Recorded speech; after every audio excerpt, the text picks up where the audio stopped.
Hi friends, आज की video में मैं लेकर आई हूँ आप लोगों के लिए क्लास 10 के हिंदी ग्रामर के ऑब्जेक्टिव टाइप क्वेश्चंस। आज का टॉपिक है हमारा रचना के आधार पर objective type question. Question number first है, शब्दों के सार्थक व्यवस्थित रूप को क्या कहते हैं? तो शब्दों के सार्थक व्यवस्थित रूप को हम वाक्य कहते हैं। ऑप्शन है थर्ड। अब वाक्य कैसे कहते हैं? इसका राइट ऑप्शन है थर्ड आपका। जब हम शब्दों को एक व्यवस्थित रूप में रखते हैं तो हमारा बनता है वाक्य या सेंटेंस। ठीक है, अब कैसे? अगर आप लिख दें चाला, काला, चलकल, तो ये कोई वर्ड नहीं बन रहा है। बट अगर आप लिखते हैं चल चल, तो चाला, चल, चल चल, शब्दों को एक व्यवस्थित क्रम में रखा गया है जिससे एक शब्द बनता है और उसका एक अर्थ भी होता है। तो ऐसा नहीं है किसी भी शब्द को हम किसी भी रूप में लिख सकते हैं। हर चीज को लिखने का एक सार्थक व्यवस्थित रूप होता है। क्वेश्चन नंबर 2 है, मनुष्य के विचारों को पूर्णता से प्रकट करने वाले पद समूह को डैश कहते हैं। तो क्या कहते हैं? तो मनुष्य अपने विचारों को किसके द्वारा प्रकट करता है? कोई वाक्य बोलता है या फिर सेंटेंस कह सकते हैं आप। अगर हमें अपनी कोई बात किसी व्यक्ति को बतानी है तो हम कोई सेंटेंस बोलेंगे, फिर ही तो उसे बता पाएंगे। तो यहाँ पर आपका राइट ऑप्शन है थर्ड, वाक्य। क्वेश्चन नंबर 3 है, वर्णों के व्यवस्थित समूह को क्या कहते हैं? तो वर्णों के व्यवस्थित समूह को शब्द कहते हैं। अब क्वेश्चन नंबर 4 है, वाक्य के उस भाग को जिसमें एक से अधिक पद परस्पर संबंध होकर अर्थ तो दें किंतु पूरा अर्थ नहीं देते, उसे क्या कहते हैं? तो जहां पर वाक्य अर्थ देता है पर पूरा अर्थ नहीं देता, उसे पद, तो उस चीज को आप कहते हैं पदबंध या वाक्यांश। यहाँ पर ऑप्शन नंबर फर्स्ट आपका राइट है। जैसे राम मिलाई जोड़ी। क्वेश्चन नंबर 5 है, वाक्य में किसको नहीं होना चाहिए? फर्स्ट आकांक्षा, सेकंड क्रम, थर्ड योग्यता, फोर्थ अयोग्यता। तो यहाँ पर आपका अयोग्यता ऑप्शन राइट है। कैसे? क्वेश्चन नंबर 6 है, उपवाक्य कितने प्रकार के होते हैं?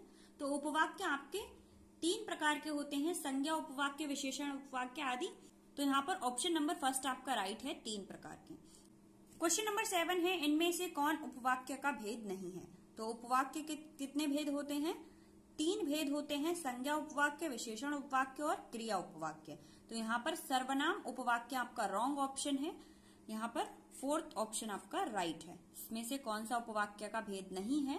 तो सर्वनाम उपवाक्य उपवाक्य का भेद नहीं है। क्वेश्चन नंबर 8 है, मैं जानता था कि सुमन अवश्य आएगी, उपवाक्य है। तो यहाँ पर मैं जानता था कि सुमन अवश्य आएगी, यहाँ पर संज्ञा उपवाक्य प्रेजेंट है। तो यहाँ पर आपका फोर्थ ऑप्शन राइट है। क्वेश्चन नंबर 9 है, जो फल तुम लाए थे वह बहुत मीठे थे, वाक्य में कौन सा उपवाक्य है? यहाँ पर संज्ञा उपवाक्य है। ऑप्शन नंबर 4 आपका राइट है। क्वेश्चन नंबर 10 है, रचना व बनावट के आधार पर वाक्य के कितने भेद होते हैं? वाक्य के 3 भेद होते हैं, सरल वाक्य, मिश्र वाक्य और संयुक्त वाक्य। 3 वाक्य हुए, आपके तीनों वाक्य मैंने लिख रखे हैं। नंबर फर्स्ट आपका राइट रहेगा। क्वेश्चन नंबर 11 है, रचना व बनावट की दृष्टि से कौन सा वाक्य का भेद नहीं है? तो रचना व बनावट की दृष्टि से आपको 3 भेद बताए गए थे, सरल वाक्य, मिश्र वाक्य और संयुक्त वाक्य। तो यहाँ पर आपको क्या ऑप्शन में गलत दिखाई देता है? समूह वाक्य। ठीक है, ऑप्शन नंबर 3 आपका राइट है, समूह वाक्य। क्वेश्चन नंबर 12 है, रचना की दृष्टि से वाक्य के कितने भेद होते हैं? तो रचना की दृष्टि से वाक्य के 3 भेद होते हैं। मिश्रित वाक्य कितने वाक्य होते हैं रचना की दृष्टि से? 3 वाक्य, सरल वाक्य, संयुक्त वाक्य और मिश्रित वाक्य। क्वेश्चन नंबर 13 है, सरल वाक्य में एक कर्ता और एक डैश होना चाहिए। तो जो सरल सेंटेंस होते हैं हमारे बहुत इजी होते हैं, उनमें एक कर्ता और एक कर्म या फिर क्रिया कह सकते हैं आप, होना आवश्यक होता है। जब तक कर्ता होता है, जैसे राम ने पढ़ाई की या फिर सीता ने खाना बनाया, तो यहाँ पर सीता क्या है? कर्ता है, और खाना बनाया क्या है? क्रिया है। तो कर्ता, एक कर्ता होना चाहिए और एक कर्म, ये आवश्यक है। जबकि कर्म 2 भी हो सकते हैं पर कर्ता एक ही रहे। तो ऑप्शन नंबर 2 आपका राइट है। क्वेश्चन नंबर 14 है, उपवाक्यांश यानी संज्ञा किसका उपवाक्य है? तो उपवाक्यांश संज्ञा मिश्र वाक्य का उपवाक्य है। मिश्र वाक्य के कितने भेद होते हैं? 3 भेद होते हैं, संज्ञा उपवाक्य, विशेषण उपवाक्य और क्रिया विशेषण उपवाक्य। तो संज्ञा किसका उपवाक्य है? मिश्र वाक्य का। ठीक है, जो आपको 3 ऑप्शन दिए हैं, विशेषण उपवाक्य, संयुक्त उपवाक्य और सरल उपवाक्य, ये आपके रॉन्ग ऑप्शन है। तो ऑप्शन नंबर फर्स्ट आपका राइट है। क्वेश्चन नंबर 15 है, पिताजी चाय पियेंगे या कॉफी, रचना के आधार पर कौन से प्रकार का वाक्य है? तो पिताजी चाय पियेंगे या कॉफी। ठीक है, पिताजी पियेंगे चाय पियेंगे या कॉफी ये निश्चित नहीं है, तो यहाँ पर वाक्य संयुक्त है क्योंकि पिताजी चाय पियेंगे, ये वाक्य आपका कंप्लीट हो गया। फिर या कॉफी अलग से लगा हुआ है आपका, तो यहाँ पर या कॉफी, तो यहाँ पर आपका राइट ऑप्शन रहेगा संयुक्त वाक्य। ठीक है, ऑप्शन नंबर फर्स्ट रचना के आधार पर संयुक्त वाक्य है। क्वेश्चन नंबर 16 है मेरी जो गाय काली है वह खेत में चर रही है, वाक्य को उचित संयुक्त वाक्य होता है। तो यहाँ पर मेरी जो गाय काली है वह खेत में चर रही है, फर्स्ट ऑप्शन है, सिंपल सा। सेकंड है जो गाय खेत में चल रही है वह काली है। थर्ड है मेरी गाय काली है और खेत में चर रही है। तो आपको जब उचित संयुक्त वाक्य में आप चेंज करेंगे तो सिंपल सी बात होगी, यहाँ पर क्वेश्चन में बोल रहा है मेरी जो गाय काली है वह खेत में चर रही है, तो आपको यहाँ पर चेंज करके क्या मिलेगा, मेरी गाय काली है और वह खेत में चर रही है। सिंपल से दो, ऑप्शन नंबर थर्ड आपका राइट है। क्वेश्चन नंबर 17 है मैंने एक व्यक्ति देखा वह बहुत कमजोर था, दो सरल वाक्यों को एक सरल वाक्य में परिवर्तित कीजिए। तो यहाँ पर मैंने एक व्यक्ति देखा सरल वाक्य है, फिर है वह बहुत कमजोर था, उसी की बात हो रही है, तो इसको क्या है, ये दो सरल वाक्य हो गए। अब इसको एक सरल वाक्य में आपको चेंज करना है, तो चेंज करने पर क्या होगा, मैंने आपको ऑप्शन मिला है जो व्यक्ति मैंने देखा वो बहुत कमजोर था, तो ये तो सरल वाक्य नहीं हुआ आपका।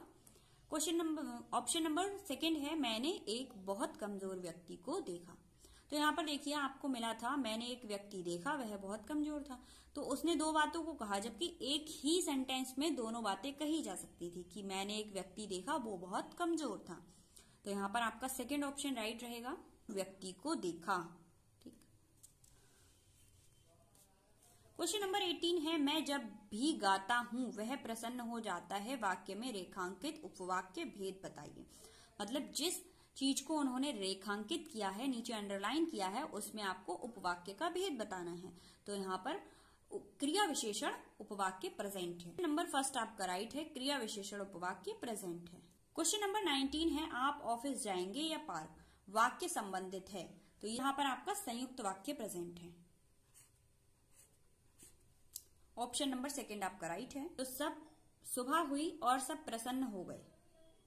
ठीक है, सुबह हुई सब प्रसन्न हो गए, तो ये यहाँ पर कुछ मिस है, तो यहाँ पर हम लगाएंगे सुबह हुई और सब प्रसन्न हो गए। तो यहाँ पर ऑप्शन नंबर फर्स्ट आपका राइट है, सुबह हुई और सब प्रसन्न हो गए। क्वेश्चन नंबर 21 है बच्चा दौड़कर मेरे पास आ गया, वाक्य को संयुक्त वाक्य में बदलिए।